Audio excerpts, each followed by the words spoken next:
পৃথিবীর বিভিন্ন স্থানে একের পর এক যুদ্ধ শুরু হচ্ছে, তবে থামার নাম নেই কোনো যুদ্ধেরই। এদিকে একের পর এক মুসলিম বিশ্বের বিভিন্ন দেশ একজোট হচ্ছে, যার ফলে আশা করা যাচ্ছে যে কোনো সময় মুসলিম বিশ্বের শীর্ষ নেতারা ধ্বংস করে দিতে পারেন দখলদার ইসরায়েলি দেশকে। দর্শক, আমাদের হাতে এসেছে সর্বশেষ ভয়ঙ্কর সব আপডেট, আন্তর্জাতিক সংবাদ। প্রথমেই জানিয়ে দিব সংবাদ শিরোনাম: বাগদাদে মার্কিন সামরিক ঘাঁটিতে রকেট হামলা। এরপর জানিয়ে দিব আবারও মোদীকে হত্যার হুমকি। এদিকে সিরিয়া সীমান্তে সেনা জড়ো করল ইরাক, অনুমতি পেলেই হামলা। এরপর জানিয়ে দিব জাতির কাছে ক্ষমা চাইলেন দক্ষিণ কোরিয়ার প্রেসিডেন্ট। আরো জানিয়ে দিব সিরিয়া থেকে সামরিক কমান্ডারদের সরিয়ে নিচ্ছে ইরান। সর্বশেষ জানিয়ে দিব গাজায় যুদ্ধবিরতির জন্য মধ্যস্থতায় ফিরছে কাতার। এতক্ষণ শুনছিলেন সংবাদ শিরোনাম, এবারে বিস্তারিত। তবে অনুরোধ থাকবে ভিডিওটিতে একটি লাইক করবেন এবং কমেন্ট করে জানিয়ে দিবেন কোন জেলা থেকে আপনি আমাদের এই ভিডিওটি দেখছেন। বাগদাদে মার্কিন সামরিক ঘাঁটিতে রকেট হামলা। ইরাকের রাজধানী বাগদাদ আন্তর্জাতিক বিমানবন্দরের কাছে অবস্থিত একটি সামরিক ঘাঁটিতে কাতিউসা রকেট হামলার ঘটনা ঘটেছে। ইরাকি নিরাপত্তা বাহিনীর একটি সূত্র আল জাজিরাকে জানিয়েছে, বাগদাদ আন্তর্জাতিক বিমানবন্দরের কাছে মার্কিন বিমান ঘাঁটিতে এই হামলা চালানো হয়। ইরাকের কুর্দিস্তান অঞ্চল ভিত্তিক রোদাও মিডিয়া নেটওয়ার্কের সঙ্গে কথা বলা অপর একটি ইরাকি সূত্র এ তথ্য নিশ্চিত করেছে। তবে হামলায় ক্ষয়ক্ষতি এবং কারা এই হামলা চালিয়েছে সে বিষয়ে এখনো কোনো তথ্য পাওয়া যায়নি। ইরাকে মার্কিন বাহিনীর উপস্থিতি নিষিদ্ধ ঘোষিত দায়েশ বা আইএস বিরোধী আন্তর্জাতিক জোটের অংশ হিসেবে মার্কিন বাহিনী ইরাকে অবস্থান করছে। ইরাকি সরকারের মুখপাত্র বাসিম আল আওয়াদি আগেই জানিয়েছিলেন যে এই জোটের মিশন শেষ করার বিষয়ে একটি চুক্তি স্বাক্ষরিত হয়েছে। তিনি বলেন, উচ্চ পর্যায়ের ইরাকি কমিটির বৈঠকের ভিত্তিতে এই চুক্তি করা হয়েছে, যা রাজনৈতিক চাপ বা শর্ত ছাড়াই সন্তোষজনক ফলাফল অর্জন করেছে। আবারও মোদীকে হত্যার হুমকি। ভারতের প্রধানমন্ত্রী নরেন্দ্র মোদীকে আবারও প্রাণনাশের হুমকি দিয়ে মুম্বাই পুলিশের কাছে বার্তা পাঠানো হয়েছে। যে নম্বর থেকে হোয়াটসঅ্যাপে বার্তাটি পাঠানো হয়েছে সেটি রাজস্থানের আজমেরের বলে চিহ্নিত করেছে পুলিশ। সঙ্গে সঙ্গে মুম্বাই পুলিশের একটি দল অভিযুক্তকে ধরতে সেখানে রওনা হয়েছে। শনিবার সকালে মুম্বাই ট্রাফিক পুলিশের হেল্পলাইনে বার্তাটি পাঠানো হয়েছে। সংবাদ সংস্থা পিটিআই জানিয়েছে, ওই বার্তায় পাক গুপ্তচর সংস্থা আইএসআই এর উল্লেখ রয়েছে। বোমা বিস্ফোরণ ঘটিয়ে মোদীকে মারার পরিকল্পনার কথা বলা হয়েছে। যদিও পুলিশ এই নিয়ে বিশদে কিছু জানায়নি। তদন্তকারীরা প্রাথমিকভাবে মনে করছেন অভিযুক্তদের মানসিক সমস্যা থাকতে পারে বা তিনি মত্ত অবস্থায় এই মেসেজ করে থাকতে পারেন। এই নিয়ে তদন্ত করে দেখেছে পুলিশ। এই হুমকির বার্তা পাওয়ার পরে মুম্বাইয়ের থানায় এফআইআর দায়ের করা হয়েছে। এর আগে বহুবার হুমকি দিয়ে ভুয়া বার্তা এসেছে মুম্বাইয়ের ট্রাফিক পুলিশের হেল্পলাইন নম্বরে। দিন দশেক আগে সালমান খানকে হত্যার হুমকি দিয়ে তাদের হেল্পলাইন নম্বরে মেসেজ পাঠানো হয়েছিল। সিরিয়া সীমান্তে সেনা জড়ো করল ইরাক, অনুমতি পেলেই হামলা। প্রতিবেশী দেশে বিদ্রোহীদের হানায় ইরাকি কর্মকর্তাদের মনেও শঙ্কা জেগেছে। হায়াত তাহরির আল শামের নেতৃত্বাধীন বিদ্রোহীদের আটকাতে পারছে না সিরিয়ার সামরিক বাহিনী। একের পর এক শহরের দখল নিচ্ছে তারা। রাশিয়া এবং সিরিয়ান বিমান বাহিনীর যৌথ প্রতিরোধেও টিকে নেই বিদ্রোহীদের গতি এবং সংকল্পের সামনে।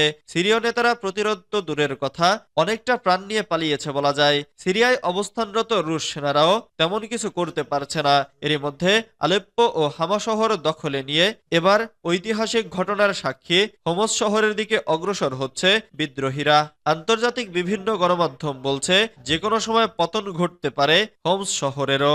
এমন পরিস্থিতিতে কি করা উচিত তা বুঝতে পারছে না রাশিয়া, ইরান, তুরস্ক বা ইরাক। তবে প্রতিবেশী দেশ হওয়ায় ইরাকি কর্মকর্তারা বেশি ভয়ে আছেন। বিশেষ করে বিদ্রোহীদের নজর সিরিয়ার পর ইরাকের দিকেও পড়তে পারে এমন আশঙ্কায় আগে থেকেই প্রস্তুতি নিচ্ছে ইরাক। ধারণা করা হচ্ছে সিরিয়ায় সেনা পাঠিয়ে অভিযান চালাতে পারে ইরাক। অবশ্য এ নিয়ে ইরাকি কর্মকর্তাদের মধ্যে দোটানা শুরু হয়েছে।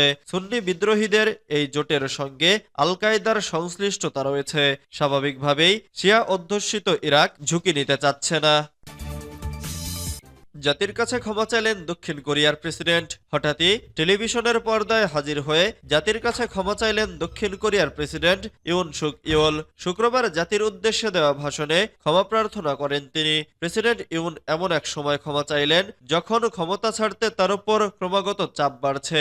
শনিবার দেশটির পার্লামেন্টে তাকে অভিশংসনের জন্য ভোটাভুটি হওয়ার কথাও রয়েছে।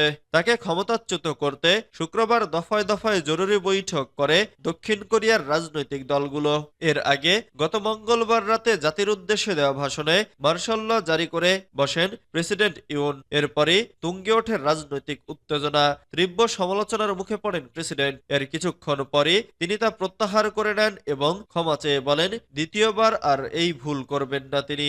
সামরিক আইন জারির পর সমালোচনার মুখে পড়লে অনুমান করা হচ্ছিল ইউন জাতির উদ্দেশ্যে ভাষণ দেবেন এবং পদত্যাগ করবেন, কিন্তু তা না করে বরং দেশকে আরো অস্থিরতার দিকে ঠেলে দিলেন। সিদ্ধান্ত নেওয়ার সব দায়ভার নিজের ক্ষমতাসীন দলের উপর ছেড়ে দিয়ে ভাষণ শেষ করেন তিনি। তবে এতে চরম ক্ষুব্ধ হয় বিরোধী দল। প্রেসিডেন্টকে উৎখাত করতে রীতিমতো কোমর বেঁধে নেমেছেন তারা। সিরিয়া থেকে সামরিক কমান্ডারদের সরিয়ে নিচ্ছে ইরান। সিরিয়া থেকে সামরিক কমান্ডার ও কর্মীদের সরিয়ে নিতে শুরু করেছে ইরান। শুক্রবার থেকে এ প্রক্রিয়া শুরু হয়েছে বলে জানিয়েছে নিউ ইয়র্ক টাইমস। ইরান ও আঞ্চলিক সূত্রের বরাতে জানা গেছে সিরিয়ার প্রেসিডেন্ট বাশার আল আসাদকে সহায়তা করার ক্ষমতা কমে যাওয়ায় ইরান এ পদক্ষেপ নিচ্ছে।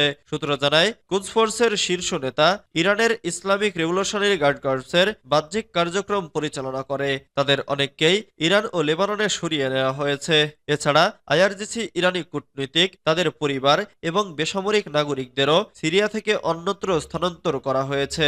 ইরানের সরকারি কর্মকর্তা এবং আইআরজিসির 2 সদস্য সহ আঞ্চলিক সূত্রগুলো এ তথ্য নিশ্চিত করেছে। প্রতিবেদন অনুযায়ী সিরিয়ার রাজধানী দামেস্কের ইরানি দূতাবাস এবং বিপ্লবী গার্ডের বিভিন্ন ঘাঁটি থেকেও লোকজন সরিয়ে নেওয়া হয়েছে।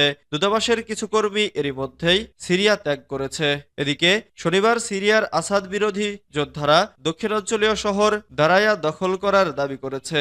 ওই শহরটি 2011 সালে আসাদ বিরোধী আন্দোলনের সূতিকাগার হিসেবে পরিচিত। গত এক সপ্তাহে এটি চতুর্থ শহর যা সিরিয়ার সরকারি বাহিনীর নিয়ন্ত্রণ থেকে বেরিয়ে গেল। গাজায় যুদ্ধবিরতির জন্য মধ্যস্থতায় ফিরছে কাতার। গাজায় যুদ্ধবিরতির লক্ষ্যে কাতার পুনরায় আলোচনার মধ্যস্থতার উদ্যোগ গ্রহণ শুরু করেছে।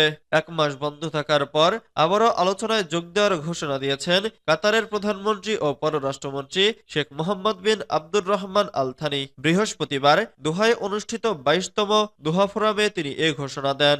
কাতার আগের মধ্যস্থতা স্থগিত করেছিল সংশ্লিষ্ট পক্ষগুলোর গুরুত্বের অভাব উল্লেখ করে। তবে শেখ মোহাম্মদ জানান যুক্তরাষ্ট্রে ডোনাল্ড ট্রাম্পের নির্বাচনের পর আলোচনায় নতুন গতির সঞ্চার হওয়ায় কাতার আবারও মধ্যস্থতায় আগ্রহী হয়েছে।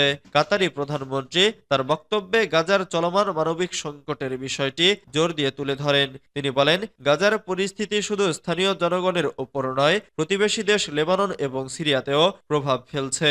তিনি এই সংকট নিরসনে প্রতিটি সম্ভাব্য প্রচেষ্টা চালানোর ওপর গুরুত্বারোপ করেন। গাজার মানুষের দুঃখ কষ্ট দূর করতে এবং একটি স্থায়ী